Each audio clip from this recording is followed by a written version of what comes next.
And we are live. Welcome to Catching Up with Coach.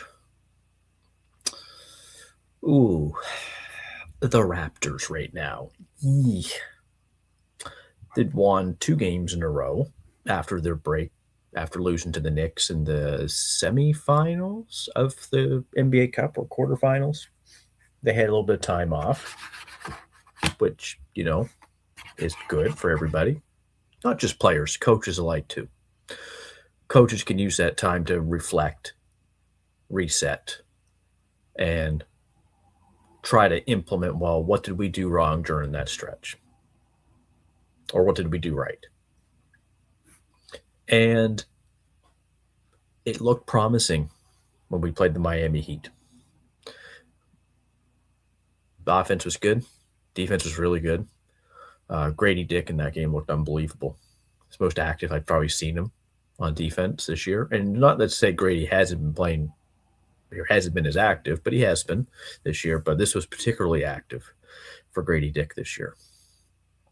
Scotty also, he had a good game against Miami as well. He had 17 points and 10 rebounds, 6 assists, 2 steals, 3 blocks.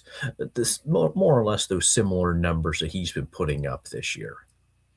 And then the very next game against Milwaukee, they had a 3-day break. He had 24 points, 11 rebounds, 2 assists, 2 steals, 2 blocks, 10 to 14 from the field, 71%. And arguably one of his best games of the year. Mind you, Giannis is not playing. It's the Milwaukee Bucks. They're probably not going anywhere. But you play who's in front of you.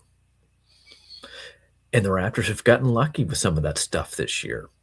Again, you play who's in front of you, but some of these earlier wins that they had during the year came against teams that were missing 2 or 3 starters. A lot of those wins did come from that. But what's getting interesting now is the schedule moving forward. You needed last night's win against Brooklyn because you lost to Boston. And Boston's a really good team, let's be clear. Derek White, all defense. He's good. Makes big shots. Boston's well coached. Joe Mazzulla is my coach of the year candidate right now. To do what they're doing without Jason Tatum after they traded Drew Holiday and Porzingis. What did they do? They added Chris Boucher. I mean, to see what Boston's doing is quite something. And by the way, Jaylen Brown didn't play in that game. When Boston gets Tatum back, they're going to be for real. Because they shed a lot of money with the Porzingis and Holiday trade. They got Anthony Simons back, who's pretty good. But you cannot. I give Joe Mazzulla a lot of credit from a coaching perspective right now for what he's doing with this team. Because a lot of people, including myself, I didn't have Boston doing very well this year. Maybe they make the play-in. They might be top 6. They might make the top 6 in the East. Does that speak to the Eastern Conference, how weak it is? Maybe a bit. But Boston's real. Boston's really, really good. They play hard. The Raptors were too soft with them. They weren't physical. I know they didn't have Pirtle, no center. What's new? And it keeps coming back. The question of the center. It's been 5 years. You finally get a starting center a couple of years ago. Masai tried to make it and say, well, he's a top 10 center in the league. No, he's not. He's decent last year. He had his best year. I have Pirtle anywhere from 18 to 25 in the league. And he does have value on this team. I mean, when the guy plays, typically they win. When he's playing consistently, they have a good chance to win. When he's hurt, or you can tell when he's not moving well in the court. But they need to shut him down for a bit. Or you're just going to keep having him go out, play 10 minutes, get hurt, done for the rest of the game. Probably done next game too. Back issues and big guys typically don't mix well because they linger. Right? So we're back to the question again. How much of this season is real in terms of we want to get a top 6 seed, or are we comfortable with the play-in, which might be more realistic at this point, especially with Pirtle's injury. A lot of this is going to come down to when RJ Barrett comes back, too, see how successful this team is.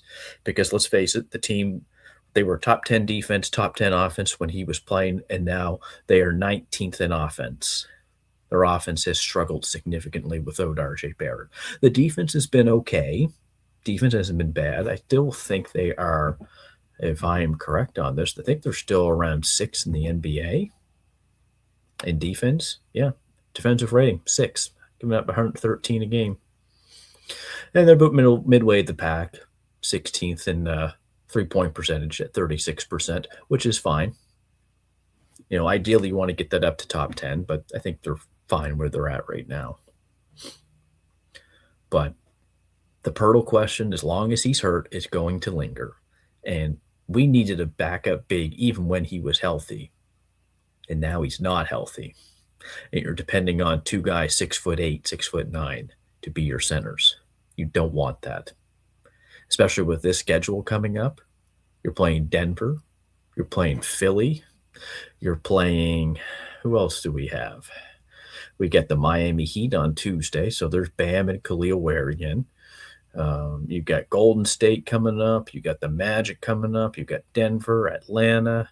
You got Charlotte again, who we don't play well against. More Boston, more Philly, more Clippers, Lakers.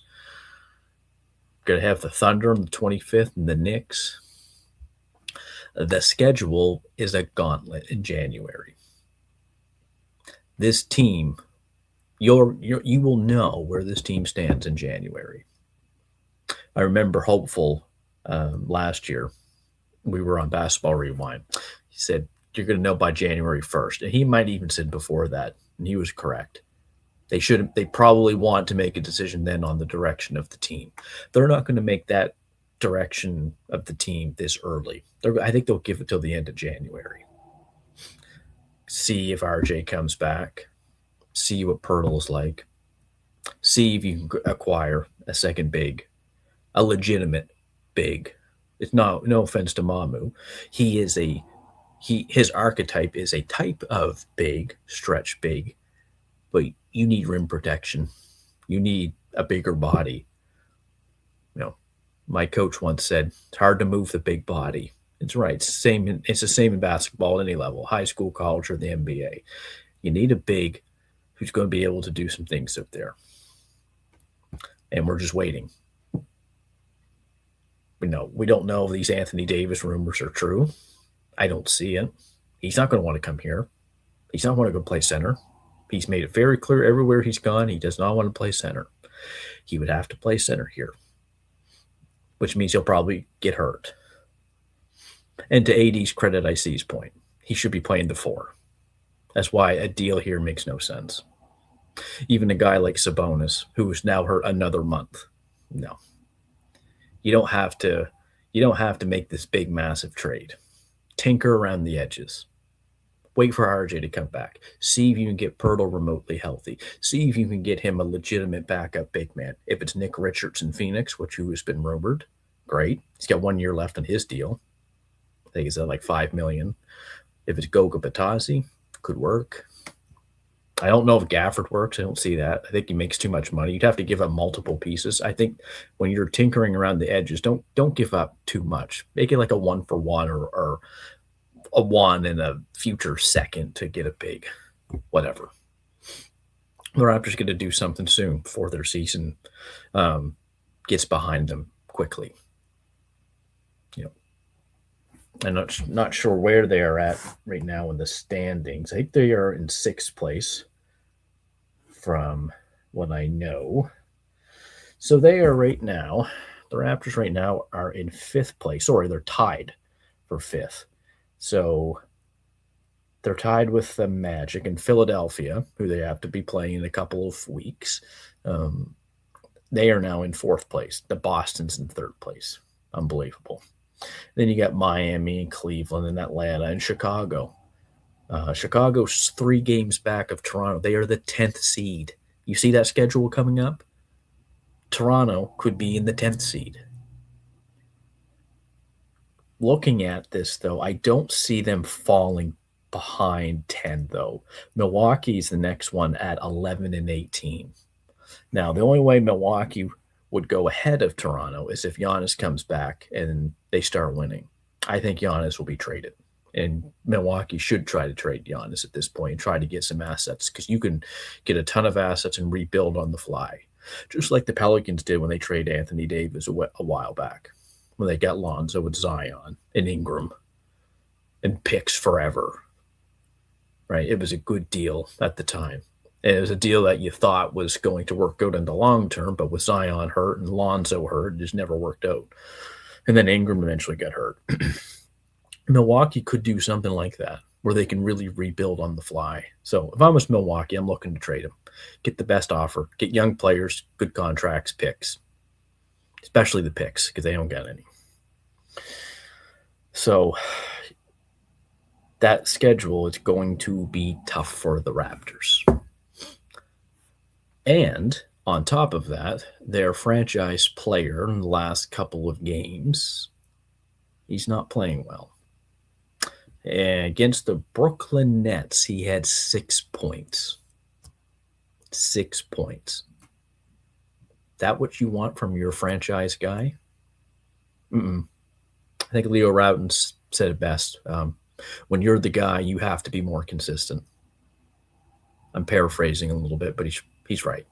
Scotty's got to be better. He's got to look to score more. It can't be this passivity all the time. Not with RJ out, not with Pirtle out. It's you and Ingram trying to score a bunch and quickly to a degree. Because they ain't playing Grady very much again. So we need more from Scotty. The team scored 81 points against the Brooklyn Nets. A team that is literally trying to tank. 81 points. That is unacceptable. Scotty, 6 points, 6 rebounds, 3 of 10 from the field. Grady Dick, 3 points. Jacoby Walder, 9 points. CMB, 8 points, 5 rebounds, 2 assists. Not bad for him. Not bad. This team is, as Jack would say, is leaking oil right now. And these games over the next month are crucial to see what direction this team goes in. Crucial. I don't know if I see them falling out of the play-in because Milwaukee would really have to start winning some games. But this team could be in 10th spot in a week or so, week and a half, when we were literally in second in the East. Exceeding expectations, in my opinion, running into a lot of teams who had guys out. Not to say that we haven't had our own share of injuries. We have. But you kind of wonder how good is this team really? And we'll know when RJ Barrett comes back. We'll get some idea when Pirtle comes back. We need more from Scotty. You're the franchise guy. I said about a month ago, you're playing the best basketball of your career. And I thought he was, honestly. And I think part of that was all the healthy bodies that were in the lineup. RJ was playing really well. He's averaging 20. Ingram was playing well. Quickly started to pick it up because his first few games of the year, people remember, were not good. Pirtle was in and out. So a lot of their wins were coming without a big man. Imagine maybe if they get a big man, maybe they'll be able to string some wins together. I just don't know how we're going to compete with the Knicks. I don't know how we're going to compete with the Pistons. Don't know how we're going to compete with a healthy 76ers team, which is,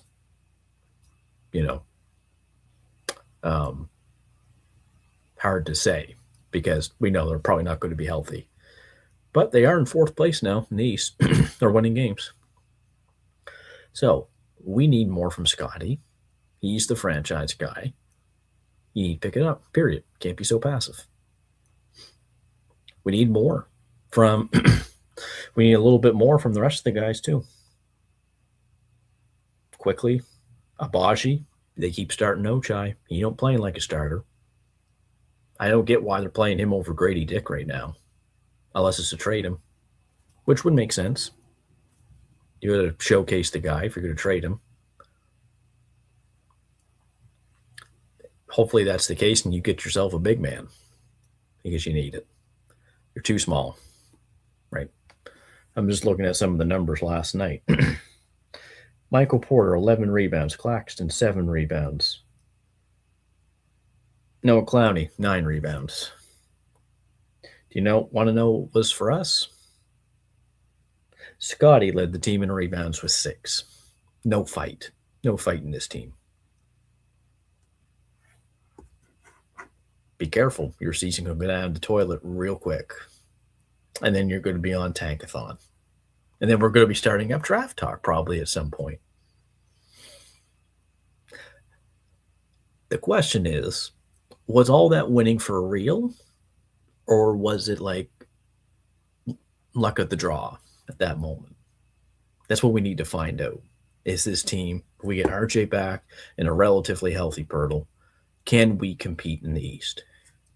We need to find out more. We have a small sample size where it's you can be top 4. We need to see more. Because if you can't compete, why go down this road? Question for the front office. Anyways, thank you for stopping by. I will catch up with you next time. Take care.